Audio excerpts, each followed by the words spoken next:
大家好，今天很高兴能在这里在一起分享我的公司专业。Alors, je vous rassure, je vais pas faire ça en mandarin pendant 6 minutes 40. Donc aujourd'hui, on est là pour parler de la Chine, mais on est surtout là pour parler d'innovation. Et c'est un peu compliqué de parler d'innovation sans parler de ce pays. C'est aujourd'hui devenu le premier laboratoire d'innovation digitale et technologique dans le monde. Donc il serait dommage de pas aller regarder ce qui se passe là-bas. Et surtout, il serait dommage de pas prendre ce marché comme aujourd'hui un nouveau levier de croissance pour votre entreprise, votre marque ou le service que vous voulez développer là-bas. Alors pourquoi aujourd'hui mon entreprise s'intéresse à la Chine? On va parler de volumétrie parce que c'est toujours assez impressionnant de voir sur quel genre de marché on a affaire. Aujourd'hui le marché, c'est le premier marché e-commerce au monde, mais c'est aussi le premier marché technologiquement développé au monde. On est face à un écosystème qui est l'idée par deux grandes entreprises, le groupe Alibaba et Tencent, dont on parlera juste derrière. WeChat, aujourd'hui, c'est le premier réseau social en Chine. Je vous invite d'ailleurs, si vous savez faire deux choses en même temps, à télécharger l'application. C'est aujourd'hui le premier... Il y a beaucoup d'hommes dans la salle, donc non. Non, ils ne téléchargeront pas l'application. C'est dommage parce que vous aurez un QR code à scanner juste après ces 6 minutes. Donc c'est le moment de le faire si vous pouvez. Vous allez sur votre portable et vous téléchargez WeChat. C'est aussi intéressant parce que ça vous permettra de découvrir toutes les fonctionnalités qui sont aujourd'hui disponibles dans les mains des consommateurs chinois. C'est un véritable couteau suisse ce WeChat. C'est quand même utilisé par plus d'1 milliard de personnes aujourd'hui. Et c'est notamment par ce réseau social que nous on passe pour faire connaître, pour faire en sorte que nos marques soient connues auprès de leur communauté chinoise. C'est aussi un univers très particulier parce que c'est 90% des transactions qui sont faites sur le smartphone. Donc quand on parle de la Chine en général, on parle très peu du PC, des tablettes. Toutes les statistiques sont sur ce qui se passe via les smartphones. Et c'est effectivement le premier marché e-commerce au monde. Tout à l'heure, Olivier, t'en as un petit peu parlé, le Double 11, parce que nous, on est tout excités avec le Black Friday, mais la semaine dernière, il y avait le Double 11. Le Double 11, c'est quand même le plus gros shopping festival en ligne au monde. En l'espace de 24 heures, ils ont pratiquement atteint 2/3 du chiffre d'affaires annuel en France. Ça vous donne un peu un ordre d'idée de la taille du marché. C'est 2000 milliards de dollars de chiffre d'affaires pour 2019, B2B et B2C réunis.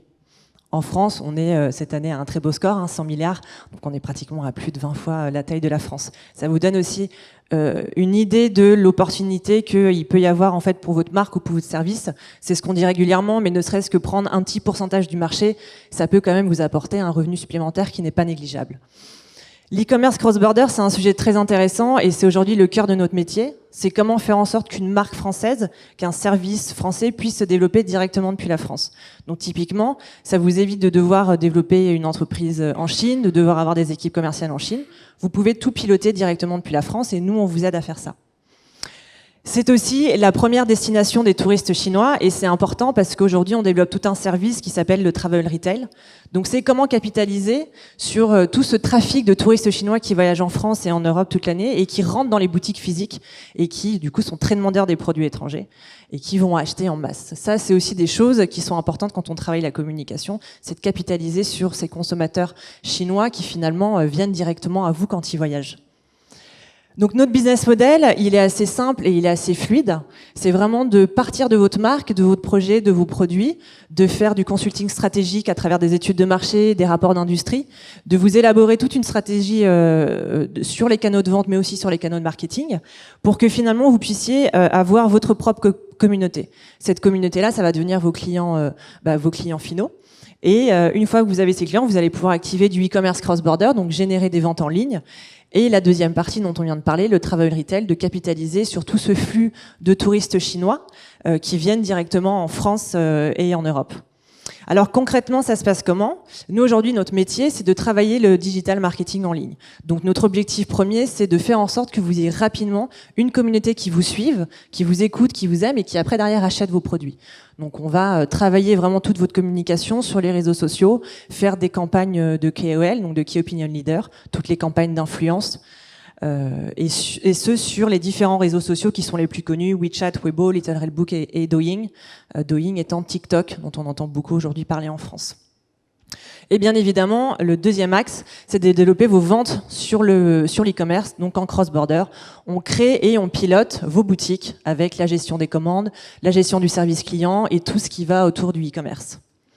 Notre entreprise, pourquoi aujourd'hui on est légitime pour faire ça? On est aujourd'hui la première agence en France à être certifiée Trusted Partner de WeChat. Donc ça nous permet d'avoir des accréditations particulières pour faciliter les procédures de création des comptes.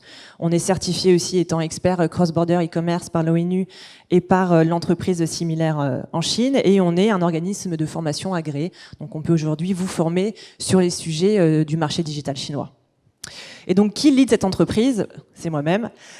Donc, pourquoi j'ai créé cette entreprise-là? J'ai passé pratiquement 10 ans de ma vie en Chine. Je suis parfaitement bilingue mandarin et donc cette double culture. Et j'ai 12 ans d'expérience dans le e-commerce cross-border. Donc, autant dire que ma carrière professionnelle, je l'ai développée que dans ce milieu-là, que dans cette industrie. Et donc, Paris to Beijing, aujourd'hui, c'est la 3e entreprise que j'ai créée. On a des marques un petit peu de toutes les tailles, mais effectivement, c'est souvent des grands groupes parce qu'il faut avoir de la volonté, développer des ressources humaines, mais aussi des ressources financières pour pouvoir se lancer là-bas. Mais néanmoins, certaines PME peuvent aussi avoir le potentiel de vente si elles ont les ressources nécessaires pour y aller. Et le QR code, il est là. Si vous voulez mon contact, c'est maintenant. Et je vois un portable de sortie. Oui. Ah, voilà. Par contre, je ne sais pas où il faut aller pour le scanner, si ça peut aider les autres. Eh bien, je peux te donner une formation pour ça. Non, je te montrerai tout à l'heure. Alors, il faut que tu fais sur la petite flèche ici et tu sors, scanner le code. Bon, on verra ça. Ah oui, d'accord, ok. Hop, on va le faire. Et voilà, bim, contact. Mais en gros, tout marche aujourd'hui via ces QR codes-là. C'était juste pour l'avoir dans le répertoire. Oui, c'est ça. C'est juste pour choper contact. son 06. On est commercial. Hein. Ah oui, c'est très impressionnant. Merci en tous les cas. Une petite question, comme il te reste 10 secondes. Quel est l'intérêt de passer par le type d'intermédiaire que tu représentes, c'est-à-dire une forme d'agence conseil quelque part sur la façon d'aller en Chine, plutôt que d'aller directement et de monter à bord directement, par exemple d'Alibaba, qui multiplie en France Sébastien Badeau, le patron d'Alibaba pour la France. Que je connais très bien d'ailleurs. Voilà, évidemment, n'arrête pas d'aller évangéliser pour dire aux marques, venez chez moi. Et toi, tu leur dis non, passez par chez moi d'abord. Alors en fait, Sébastien, on se connaît très bien et on fait beaucoup de conférences ensemble. Et Sébastien va plutôt proposer aux marques de passer directement par moi parce que justement, je suis un intermédiaire de confiance et qui leur permet de pouvoir communiquer facilement avec les entreprises chinoises et aussi de comprendre le marché. C'est extrêmement difficile de travailler avec des entreprises chinoises en direct, c'est très laborieux, il y a le décalage horaire, le problème de la langue, les barrières culturelles. Et nous, notre travail, c'est vraiment de faire en sorte que l'entreprise se focalise sur ce qu'elle sait faire de mieux, à savoir sa marque et ses produits. Et on s'occupe du reste. Parfait, j'ai tout compris.